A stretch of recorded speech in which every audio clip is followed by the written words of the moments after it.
세상을 살아가면서 두려움을 느끼지 않는 사람은 아마 없을 겁니다. 아무리 믿음이 좋아도 누구에게도 말하지 못한 고민을 안고 살아가는 이들이 많은데요.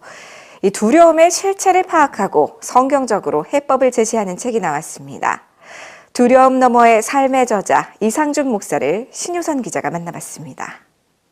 어린 나이에 대형 교회인 에베소 교회를 목회하며 위장병을 앓을 만큼 두려움에 시달렸던 디모데. 거짓 교사들과의 끊임없는 싸움과 배도자들로 인한 심한 압박, 날로 심해지는 네로 황제의 박해에 두려워하던 디모데에게 스승 바울이 죽기 전 마지막 남겼던 서신 디모데후서에는 두려움을 극복하는 방법 3가지가 제시되어 있습니다. 능력, 사랑, 절제.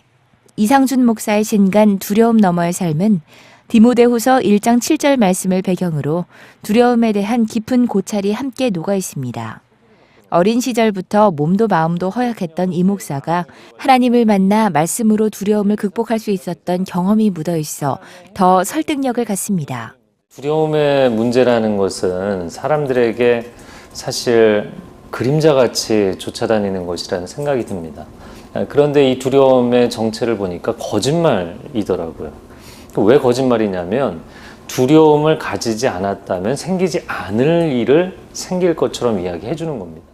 일에 대한 부담감을 줄이는 방법으로 다윗과 골리앗의 상황을 예로 들었습니다.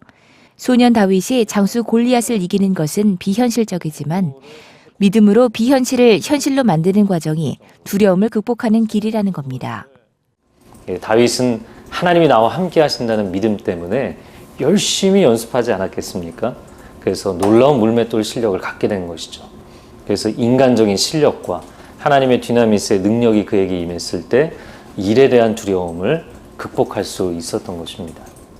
사람에 대한 두려움은 진정한 사랑은 두려움을 내어 쫓는다는 요한일서 말씀을 들었습니다. 구약에서는 모든 걸 가졌지만 자신을 사랑할 줄 몰라 결국 인기의 연연에 창을 들었던 사울과 가진 것이 없는 목동이었지만 주위 사람들을 사랑해 수금을 들었던 다윗을 대비했습니다. 자신을 넘어서는 법, 절제는 갈라디아서에 쓰인 성령의 9가지 열매에서 모든 것을 마무리하는 마지막 조건으로도 알려져 있습니다. 이 목사는 절제가 막연한 금지가 아니라 다른 두려움에 빠지지 않도록 하는 보호장치라며 절제에 대한 정의를 새롭게 할 필요가 있다고 지적합니다. 절제는 대충 적당하게 하라는 뜻이 아닙니다. 절제는 하나님의 손에 붙들려서 그분이 이끌어 가시는 대로 완벽한 강약 조절과 완급 조절 가운데 들어가라는 말씀을 하시는 것입니다. 그런데 그 강약의 조절이 내가 나의 성향 때문에 아니면 나의 능력의 한계나 과도함 때문에 한쪽으로 치우쳐버리면 내가 조절할 수 없는 전혀 엉뚱한 두려움에 빠지게 되는 것이죠. 그래서 이 절제라는 것은 영어 단어로는 self-control이라는 표현을 씁니다. 그러나 정확하게 이야기하자면 self-control이 아니라 God control인 것이죠. 또한 높은 곳에 있을수록 바람을 더 세게 느끼는 것처럼 많이 가진 사람일수록 완벽주의적 강박을 가질 확률이 높다며 완벽할 수 없는 인간이 완벽해지기 위해 몸부림치는 것이 고통의 원인이라고 설명했습니다. 세계에는 완벽주의 외에도 여러 가지 공포증의 종류와 함께 두려울 때 상황별로 읽을 수 있는 성경 말씀을 넣고 책 전체를 정신과 전문의가 감수해 전문성을 더했습니다.